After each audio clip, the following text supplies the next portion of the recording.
Olá, sejam bem-vindos ao Radar Lefosse, nosso espaço de discussão de temas de interesse do mercado brasileiro. Eu sou Marcelo Ribeiro, sócio de Penal Empresarial, e nosso episódio de hoje é diretamente filmado do nosso escritório de Brasília. E dentro do episódio especial, nós temos ainda um convidado especial. Estamos hoje com o Ricardo Wagner Araújo, Corregedor-Geral da União e Conselheiro do COAF. Ricardo, muito obrigado pelo seu tempo e pelo espaço para falar conosco. Obrigado, Marcelo. É um prazer poder estar dividindo aqui com você esse momento e poder falar para todos que estão nos assistindo no Radar Lefosse. Ricardo, obrigado por aceitar o convite. Eu queria, na sua condição de conselheiro, que você trouxesse um pouquinho a visão do COAF, a visão do regulador. O que é o COAF, o que o nosso público pode esperar da atuação e quais são os desafios do órgão. Obrigado, Marcelo, pela pergunta.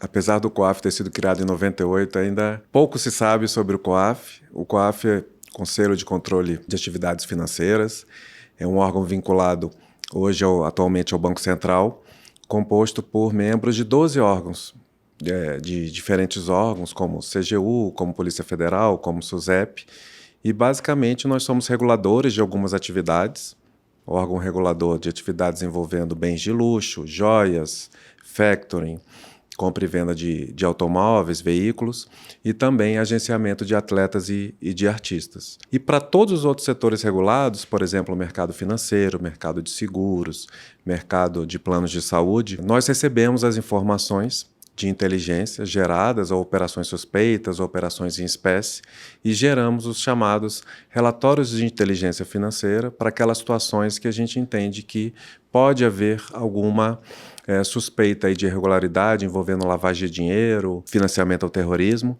e encaminhamos para os órgãos competentes, como o Ministério Público Federal, Polícia Federal, CGU e outros órgãos para as suas apurações. O COAF não faz apuração, o COAF só faz análise de informação de inteligência financeira e encaminha para os órgãos. Falando sobre desafios, nós temos vários, mas eu gostaria de ressaltar aqui a quantidade de informações que são recebidas, que são reportadas. Essas informações de inteligência, na casa dos milhares, só para a gente ter uma ideia, esse ano, só até junho, primeiro semestre, nós já recebemos quase 3 milhões de informações. O trabalho inicial dessas informações é feito por inteligência, por meio de aplicativos, de soluções tecnológicas, e depois nós temos técnicos que fazem análise dessas informações. Então, eu diria que o primeiro grande desafio é lidar com essa enorme infinidade de informações, trabalhar essas informações, analisar de uma forma muito consistente para gerar relatórios e aí encaminhar para os órgãos competentes. O COAF é um órgão ainda muito pequeno, ele tem cerca de 50 colaboradores, não tem uma carreira específica, então a gente tem pessoas experts no assunto dos mais variados órgãos. E aí, Ricardo, aproveitando que você comentou que o COAF tem essa dupla função, tanto da produção da inteligência financeira, até por ser uma unidade de inteligência financeira, há também o papel de regulador. E aí, trazendo a questão da regulação, a gente tem um setor que está na ordem do dia, a gente acompanha atentamente os avanços normativos, a sua implantação efetiva no Brasil, que é o setor das bets, o setor das apostas de cota fixa. E ele não está no leque da regulação do COAF, como você apontou. Mas eu acredito que seja um tema de atenção do COAF. Qual é a perspectiva do regulador, de outros players envolvidos na operação das bets? Qual é a perspectiva que se tem? O que se imagina da regulação já posta? Se é uma regulação definitiva? Se tem alguma reflexão sobre a regulação da prevenção de lavagem de dinheiro, do financiamento do terrorismo e proliferação de armas em massa, com relação ao setor específico? É um mercado muito desafiador, essa pergunta é difícil de responder, mas o regulador hoje é o Ministério da Fazenda, que editou recentemente uma portaria, abriu um período para autorização de empresas que pretendem operar a partir de 1º de janeiro de 2025. São mais de 100 pessoas jurídicas que são hoje autorizadas a começarem a operar no início da vigência desse novo regulamento. E é um grande desafio, né? A gente tem informações recentes aí de um relatório do Banco Central que a previsão só para esse ano de movimentação é de mais de 200 bilhões de reais. Nós temos aí as mais variadas faixas de renda do país utilizando muito, apostando muito, então já se tornou também uma preocupação na questão social, das mais diversas classes envolvidas, questão de endividamento. A portaria ela traz de forma sistematizada a necessidade de que as empresas façam a análise de risco, do perfil de risco de cada um dos seus clientes e tenham esses registros de forma pormenorizada para facilitar o envio dessas informações em caso de operações suspeitas ou operações em espécie para o regulador e também para o próprio COAF. E um ponto importante é que ela não traz um valor mínimo para reporte. Então, por exemplo, apostas a partir de 5 mil, a partir de 50 mil, a partir de 100 mil vão ser consideradas suspeitas. Independente do valor a ser apostado, a importância é na análise de risco no perfil daquele cliente e aí caberá às bets, tendo sistemas robustos aí de compliance, fazer essa análise, fazer os reportes para o seu regulador, mas também a portaria traz obrigatoriedade de cadastro no SIS-COAF e de envio dessas informações que servirão como informações de inteligência para gerar também, um setor obrigado, gerar os relatórios, eventualmente, de inteligência financeira.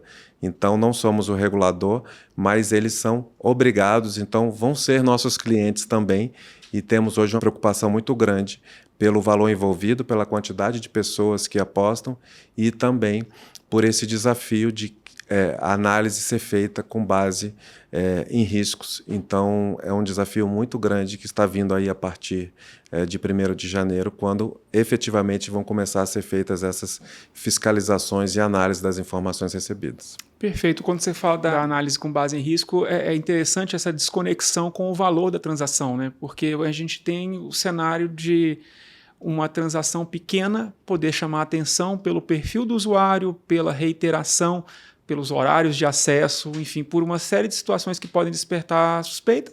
Você pode ter um grande apostador que é conhecido, né, tanto economicamente quanto no mercado como um grande apostador e não levantar por si só pelo valor a suspeita. Isso é um ponto bastante interessante. E assim, ainda falando do COAF e de avaliações baseadas em risco, né? Qual que é a sua experiência também como regulador e até pela interface com organismos internacionais? Como que é tratada essa questão da avaliação baseada em risco? Né? Qual que é a mensagem que você, né, pode trazer, aí já fazendo uma interconexão com o nosso público? Né?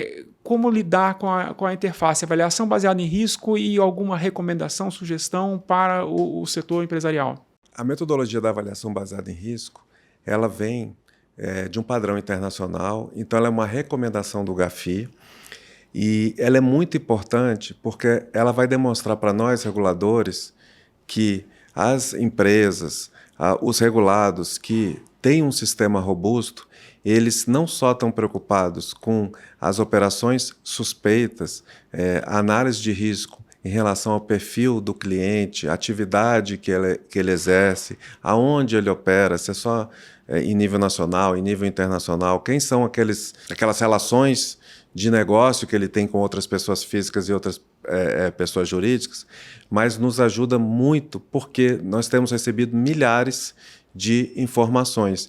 Então, a gente pode entrar naquela situação de que, na dúvida, eu vou reportar tudo.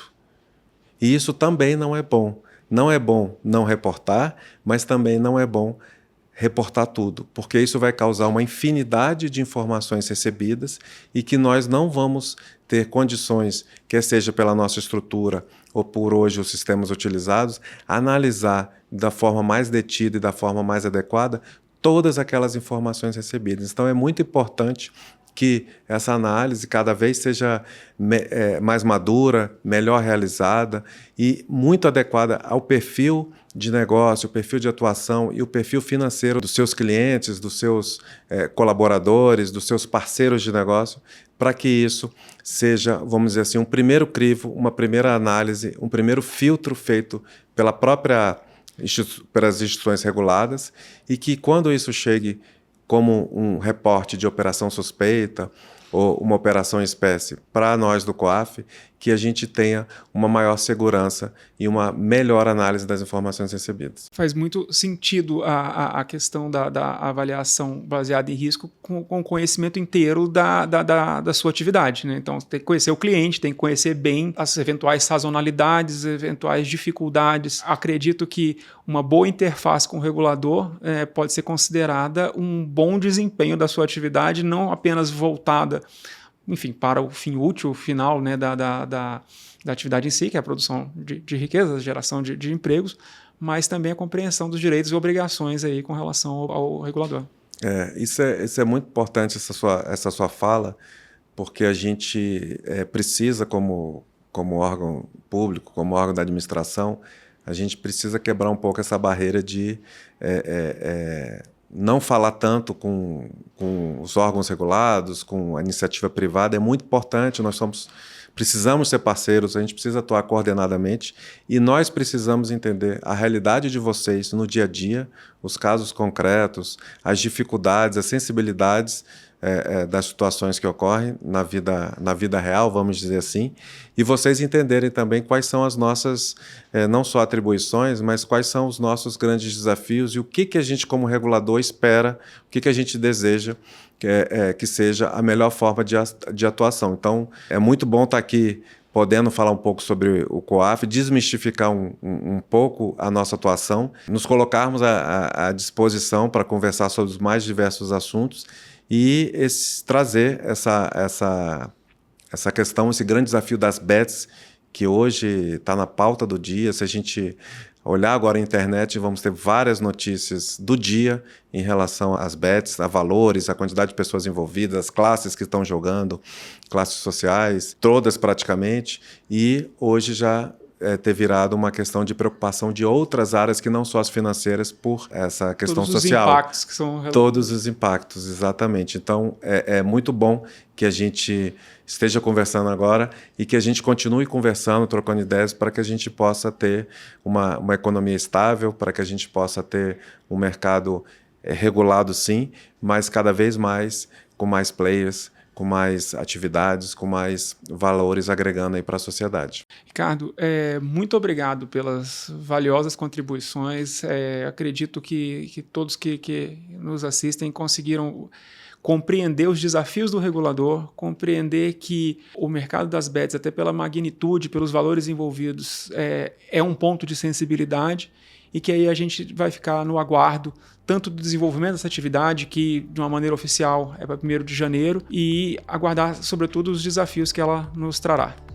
Mais uma vez, muito obrigado. Muito obrigado, Marcelo, mais uma vez pelo convite. Foi um grande prazer, uma honra estar aqui dividindo esse momento aqui com você e com todos que estão nos vendo e ouvindo. Muito obrigado. Para você que nos assistiu até agora, continue acompanhando os próximos episódios do Radar Lefosse. Muito obrigado.